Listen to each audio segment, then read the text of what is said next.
We were playing Virginia Tech, a team that, I can't think of the last time that we had lost to them on our home floor. We obviously had been hit with a little adversity. Alyssa Thomas, our go-to player, didn't play in the game, so had to make some adjustments. We didn't come out with a ton of confidence. Right now they're playing tougher than us. Shot goes up, they're ripping rebounds out of your hand. They kind of got some confidence early and made some shots early. Let their best player get a lot of confidence early. Actually went off for 31 points. We got some separation in the second half.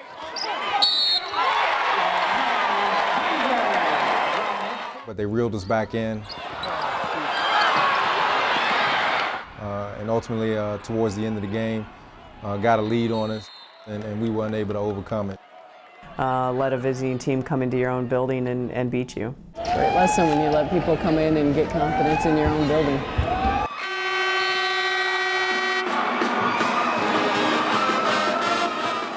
We all want to win at everything, so when we do lose, it was a terrible feeling. Probably one of the worst feelings I've felt in a really, really long time, because we felt that we should have won this game, and we should have won it easily. Well, after the game, the coaches all meet first and try to wrap some answers around what just took place. They couldn't even put the ball in the basket tonight. Conyers took us to the damn rim. Conyers took us to the rim. This is tough. This is.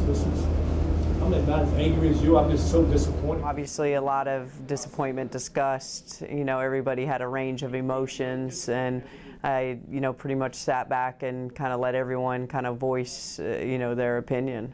It's good that we get our little 10 minutes to get ourselves together, collect our thoughts, and then take it to our team.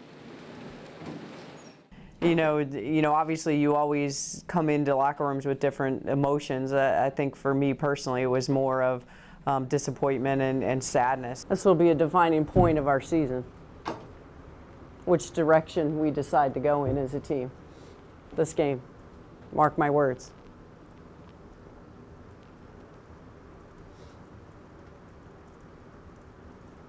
I don't think I've cared about a team more to be so disappointed in a team to watch what took place tonight. And you know what? It was due. It was due. We've talked about it. We've talked about this. We've talked about every team that's coming in here with a target on your back. You didn't deserve it. 20 turnovers. We weren't ready to play. You take the heart and soul out of the locker room, and then what happens? What happens? You put all this preparation behind the scenes and countless hours for them to go out and represent your family name. And, then for them to kind of, go out and lay an egg, to, not hold up to a standard that we're used to holding up, it's discouraging. Okay, we're the ones behind the scenes that are working relentlessly for this program. Because you know what, it matters. Every single day to us, it matters. We're flying in, from one airplane, getting up early, exhausted. Exhausted. I can't give you any more. I can't. Because she got emotional, and it was really good for them to see, just for them to understand how much work we all put into getting ready for a game. And it's really good for them to see that. Well, the North Carolina experience, we saw the will to win. When we put our mind to something, this team can be a really dangerous team. And, I really honestly believe we can't be beat. And I'm telling you, there is nobody who can beat you. I think you can also see how vulnerable you are in sports. And you're only as good as your last game. And, nobody cares what you did yesterday because it's on to today, and what have you done for me lately? Sports is very humbling. When you feel that you are on a high, it can come back and slap you right in your face and let you know that you have to continue to work hard. You got to continue to push yourself to be better. As I always say, you can always better your best. What are you going to do in tough times? What are you going to do? Defining moment for you. And when it turned to the girls, it was really good that the girls had, all of them had some really, really nice things to say. Everybody had something to do with that today. Everybody. I was really proud of Lynetta Kaiser. I thought, she was the first one to, really take responsibility and own up to her mistakes. I mean, I really felt like, she understands the big picture. On our home court, though, on our home court, we so much better than this. She was very passionate when she talked to the team, the coaches, and fully accepted responsibility. And when you have a senior step up and provide that kind of leadership and communication, it's a great thing to be able to see. And she challenged her teammates.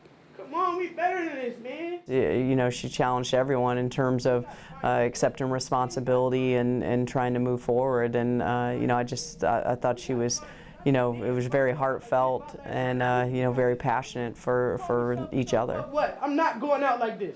Not my last year. It's a big step when you accept responsibility, and I appreciate you saying that. Anyone else? Tiana, obviously backed up, what Lynetta had to say, and then, talked about, actions speak more than words. All depends on what we do on the floor. If we're not gonna do it, then talking means nothing. Essence was really, really good to be able to see, the insight that she has, every day, from the bench, and, to be able to see through her lens, that, this team needs leadership. I thought it was very mature of her to make the statements that she did in terms of, accepting responsibility that this team needs to get better and improve. And so I apologize when I got my chance today to start. I was so excited and so ready to play, and I came out and I choked. Straight up, I choked. That's what happened. And I started us off on the wrong foot. I had a turnover, I had a foul, and that's my fault. There's great people in this locker room. I don't think I've cared about a team more than I've cared about y'all. And I've been on some good teams with some great players. And I can honestly say that once I leave here, I will want to stay in contact with each and every one of you for the rest of my life. Just looking in the mirror at themselves. We're going to look at ourselves and say, you know what, I have to do better. I have to stop cutting corners. I have to make sure I dot my I's and cross my T's. So that's the part, hopefully that our players will get when they go back to their rooms tonight. Alyssa, it took her, obviously, a lot of teammates first to speak before she could get out what she wanted to say. That's the hardest thing, bro. I don't like talking. I don't like to show emotion. Alyssa isn't someone who lets her guard down very easily or shows the kind of emotions that she showed in the locker room. But when she spoke, it was powerful. That I can't sit and watch that kind of stuff. I want to be on the floor, but I have to sit because of this. I go so hard because I want to do good for you guys. I want the senior class to go out with the championship. That's why I play so hard. My knees are proved. You guys see how many cuts, how many times I'm bleeding because I'm playing hard because I want to win for you guys. Just how hard she plays, leaves everything out on the floor. The fact that she wasn't able to, provide anything from a basketball end for her teammates tonight, and obviously just spoke from the heart. You guys did not want it today at all, and it's so hard to watch.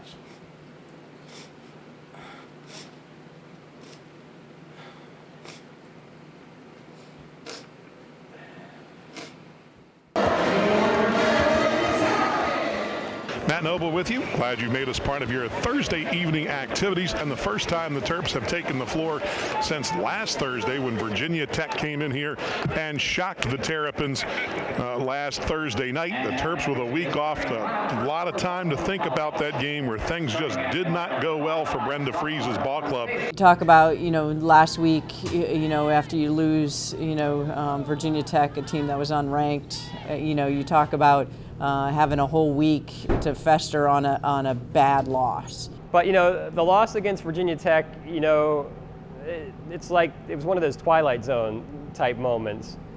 But my wife handles everything remarkably well. In her mind, no loss is fatal, no victory is final.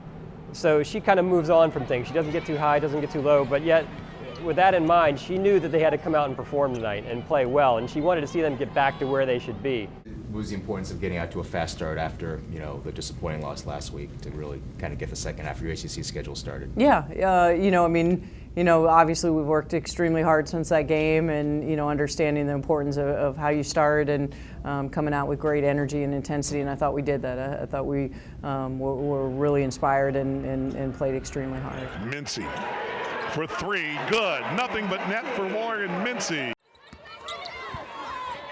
Thomas, the foul line jumper. 8 quick points for Alyssa Thomas. Kaiser to the basket, scores and is fouled. What I like was that everybody contributed and brought something, great to the table tonight. And I thought, the first 20 minutes of the game, we talk about being 12 strong, and every single player contributed, great energy and intensity to start the game. I thought probably one of the best 20 minutes that we've played all season long, and it's very exciting. It started with our defense. I thought our energy was tremendous, on the defensive end, which led to everything else. This is Alyssa Thomas following the steal, and another score for Alyssa. I think, obviously, our job is to continue to push and get better and improve, and definitely very happy with the first half, and played at a level that I feel like we should be able to play at all the time. And so that's the next step for this team, is to be able to go out and sustain it and play 40 minutes and then be consistent. And that's where we're trying to get to, is a consistency factor. When we practice that hard in our games, then it becomes second nature, and that's where we're trying to get to. Convert, buzzer sounds, and the ball game is over. A season high 10 3-pointers for the Terps. A perfect, or not a perfect, but an almost perfect 12 of 14 from the foul line tonight, as the Terrapins blow out Boston College 86-44. I'm Phil Fabrizio, photographer with Sugarloaf Photography. I've been photographing University of Maryland women's basketball for a little while.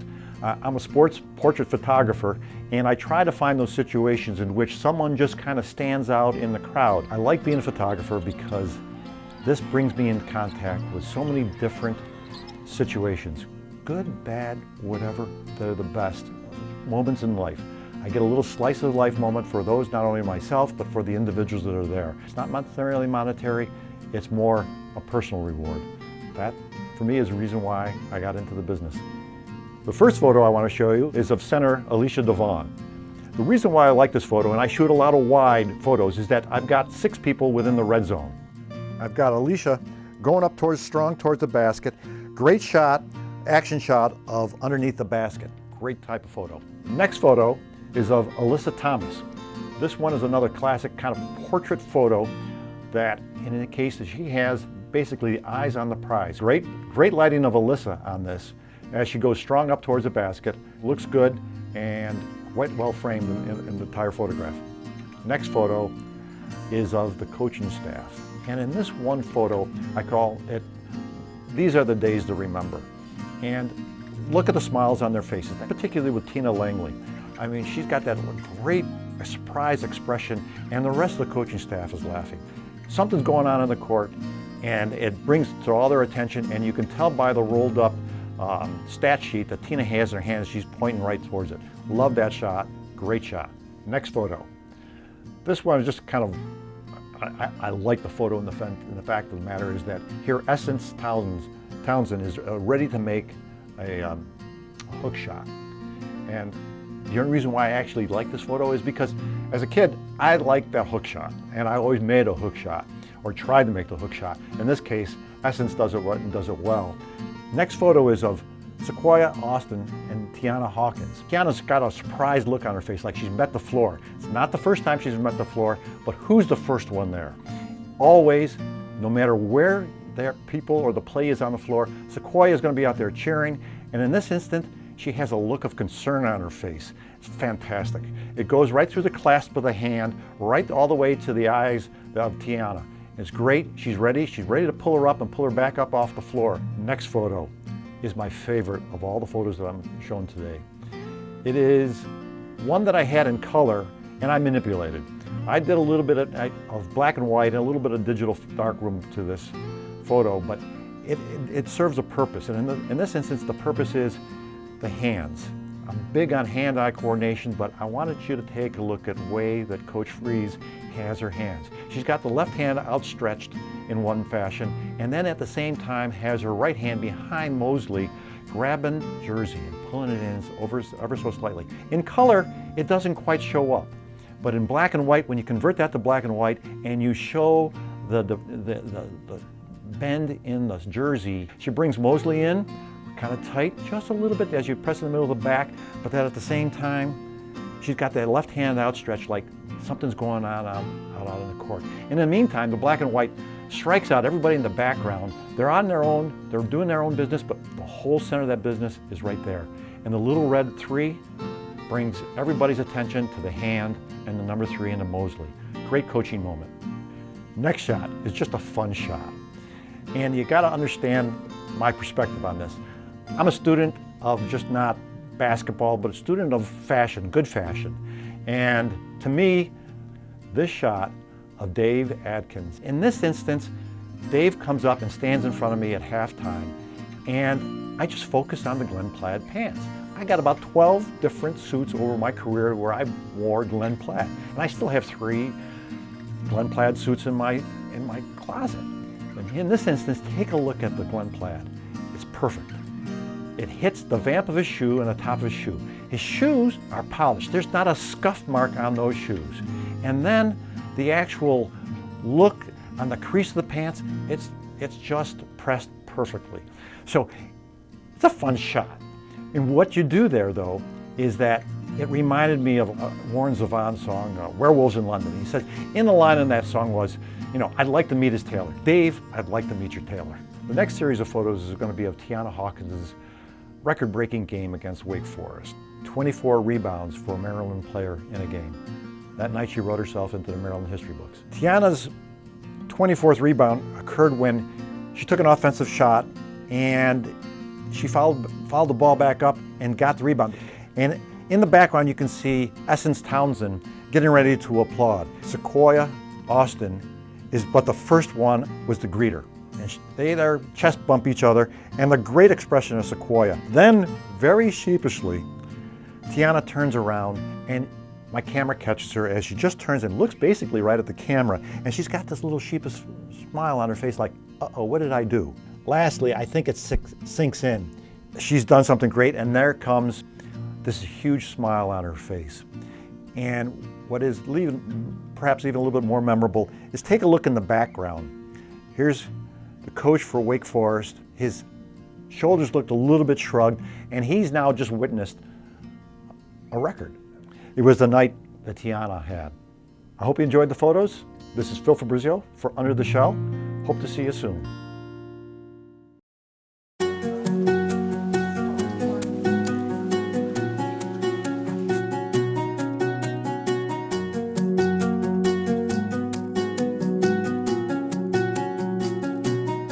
Riderwood is a retirement community, and Jack and Judy Zane are 2 really loyal Maryland supporters of the athletic program as well as our team. I'm a resident of Riderwood. I worked at the University of Maryland, graduate, spent 48 years traveling with the teams.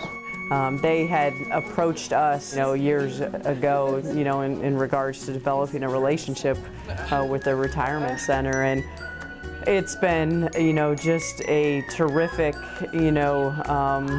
relationship that we've had with them. This is our team. We go over there once a year and, take our time and, perform or, it's just a terrific day when we go over and spend time with them. All people at Riderwood love to see the young people, and they are so impressed with how these girls have such good manners, speak so well. And especially at the question and answer session. Alicia, how many siblings do you have? 12. And when they get up at the foul line and they miss the basket, I would feel if I were coach, they would sit in on that line till they turned gray. That is always hilarious. And the players are really shocked because they have no idea that all these old folks really do follow their team. To find out that Kim Rogers is already working on a master's, that Angela is going to continue her advanced degree, that all the girls really do have plans. I was just curious as to whether they touch our lives way more than we probably impact theirs, but just to see that dynamic for our players to be able to give back is truly what it's all about. And that's been a special relationship that we've really enjoyed throughout the years.